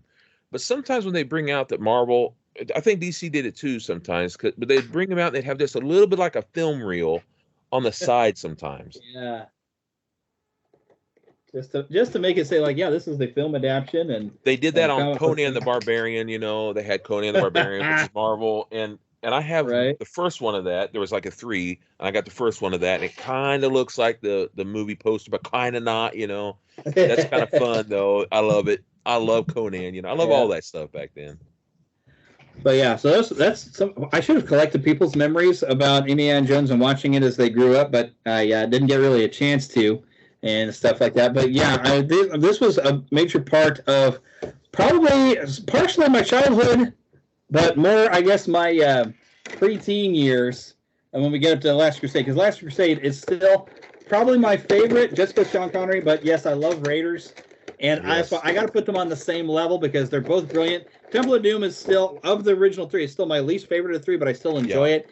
Mainly when you get to that point when that movie just turns around and it's like, okay, let's get out of here. And when Harrison Ford just looks over, all of us. Yeah. And that movie just turns right there like, go Indy, go Indy. I love but there's so many things back then that tried to be on that Indiana Jones level. I'm sure you remember a lot of those movies and games, Pitfall. They tried to be Indiana Jones-ish or like, and we would love it just because of that. Because Indiana Jones, just like Star Wars, really captured. Lucas was brilliant, and then Spielberg being with it was great. Do you know that Spielberg originally was wanting to do? This is one thing you're going to love, to take you to the Last Crusade thing. Originally, Steven Spielberg was talking about doing a James Bond movie. He always wanted to do a James Bond movie.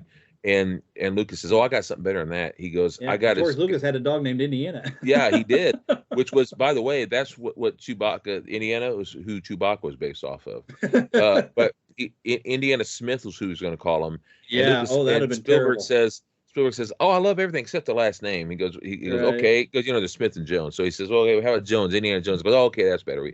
So Spielberg thought, okay, I'll do this instead of James Bond. So that's why it's so great that the original James Bond ends up being his dad. Now, he was only 12 years older than Harrison Ford, but he says, well, that in movies. He says, he says it's James Bond. You got 30-year-olds playing teenagers in movies. I mean, you just kind of go with it. And it was so awesome. They said, well, he's only 12 years older. He goes, James Bond. Yeah, because James Bond is totally the father of Indiana Jones in his own way. It was that serial style series. And always the women just loving him and everything, which is something we lost in this one because he's an old man or something. But having like the bits in Raiders of the Lost Ark where he's there trying to teach class and the girl's blinking and having the "I love you" on her. I love you. You know, stuff like that. It's like that's part of what the weird charm is. Like the women just would fawn over him ridiculously, and that was part of it. It's not believable in this in a real world sense, but it's just funny. Here's another connection. We had Indiana Jones on the movie screen, but at home we had Tom Selleck, Mr. Magnum PI. Magnum PI. Because he was going to be Indiana Jones. And what happened was he couldn't because the fact that he was signed up already to be Magnum. And so he couldn't do it. And because Lucas had this real thing. He didn't want Harrison Ford to be Han Solo because he'd already been in American Graffiti. And he was really afraid that Harrison Ford everyone's going to think that he was his new Al Pacino as Al Pacino was to Ford. Well, and Harrison Ford was working as a carpenter on Star Wars, and but he was helping read lines and everything. And they said, "Okay, we can't find Han Solo. You're just going to have to do it." And he said the same thing about the whole Indiana Jones thing. And then they said, and they're like, "Oh, come on, you know." So they went back to Ford after the whole Tom Selleck fiasco. Yeah. I still think it would have been great to have Tom Selleck be the villain in this one or something. Had him be last name Smith. That would have been great, you know. That would have been funny. Yeah, that would have been great. Have it be like a long lost brother or something, or a cousin, or even if it just been a fellow archaeologist or something. Right. That would have been great, you know. Smith. We still got that tribute on Rescue Rangers. Chip and Dale were dressed. That's as right. You're right. And Magnum PI. In fact, there's 2 figures I want to get right now of those two. Of Chip and Dale. It would be great because that's why they do look like Indiana Jones and Tom Selleck. That's and Magnum PI. That's totally why they did it. That's and there's people who still, I think every year that this is new, because I've even seen just a few weeks ago with this movie coming out, somebody posted up the picture that had a picture of Indiana Jones and Magnum PI and then Chip and Dale. And then it had I was today years old when I learned this. I was like, oh yeah, I learned that a long time ago. Me too, but it's fun. It's fun. Yeah. I'm glad they know it. I love it when people learn these things. They're like, oh my gosh. I'm like, yes, they totally did. Me. They pulled it out for you. I've got every Magnum PI right up there, and I got all sorts of Magnum stuff. I'm talking the original Magnum. Yeah, not the new stuff. Not that new stuff. I haven't really watched much of the old stuff either. Oh, I got them all right there, the toy and everything. I love it. My goodness. But a lot of great memories of Indiana Jones growing up. And heck, I even remember there was Choose Your Own Adventure Indiana Jones where you played like as Indy's nephew and you were going along on the adventures with him. Had at least one of those books. Comic books, video games are really hard to understand video game with the Raiders of the Lost Ark where no one knew what the heck to do on that one. But speaking of video games that owe their existence to Indy, well, other than Tomb Raider really kind of borrowed a lot, but also some newer franchise that I think follows Indy a little bit better is the Uncharted games, and even that Uncharted movie was still pretty good. It didn't have the same feel of the games, but that Uncharted movie wasn't bad. It was fun. But the Uncharted games, although they're more, Nathan Drake is less of an archaeologist and more of a trying to get the money that this item might be worth. But he finds himself in situations where he's got to race for this weird item before some bad guy gets it that's going to do horrible things with whatever item. And it's sometimes like there's something, he's going for the lost city of gold, but there's something inside the lost city of gold that's actually the real thing that the bad guy's after and stuff like that. Which, if you haven't played the Uncharted games, you totally got to play them. They've remastered them for PS5. They are fantastic games. Even Lara Croft had that Indiana Jones thing going on, and they're really good, but Indiana Jones really kind of sparked. I think they changed it a little bit with a little bit with her, but they really sparked something in us, that bring it to life. George did a great job in that beginning, getting it going. He did a great job. He really did. Oh yeah.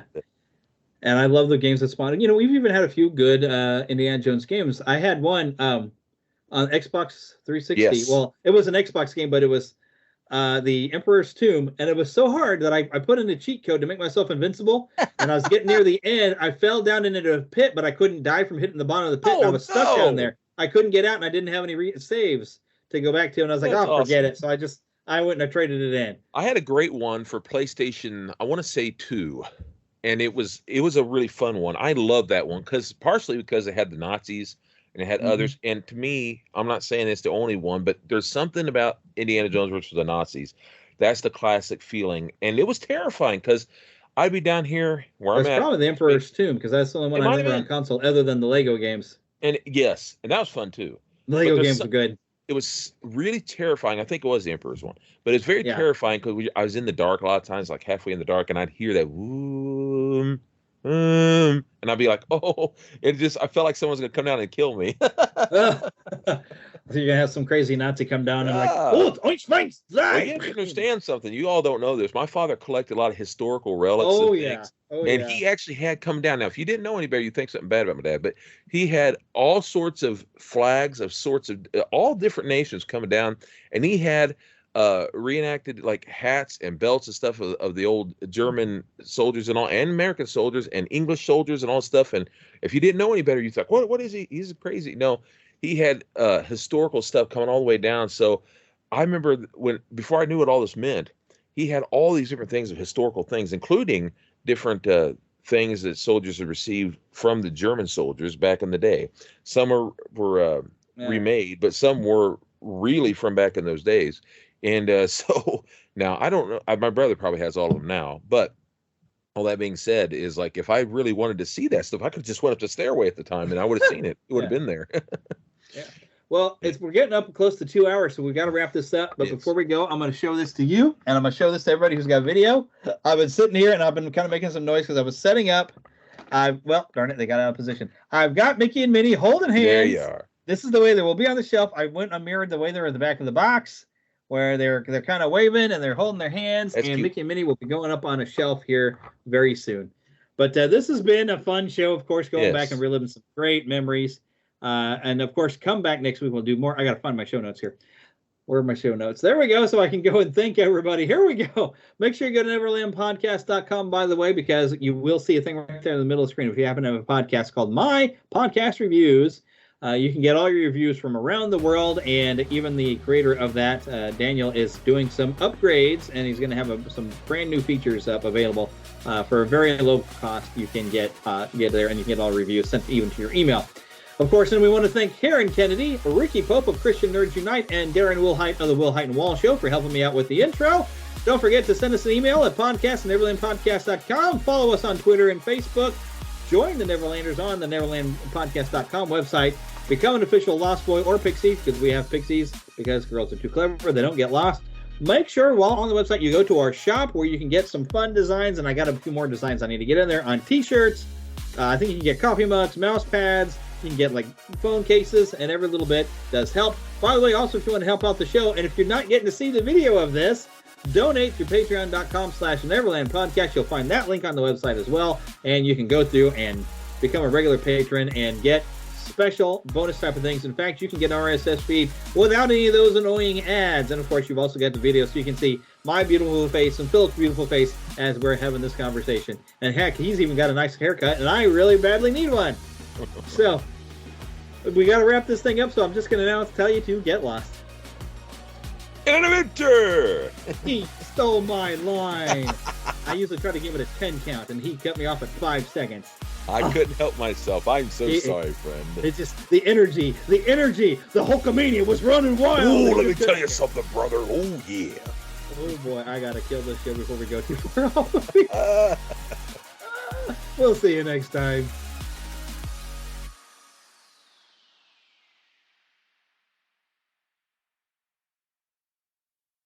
Recently, our client Tommy met his banker to discuss continuing his father's restaurant legacy. In us, he found a partner that understood the importance of passing the torch. First Horizon Bank. Let's find a way. Go to firsthorizon.com/Tommy.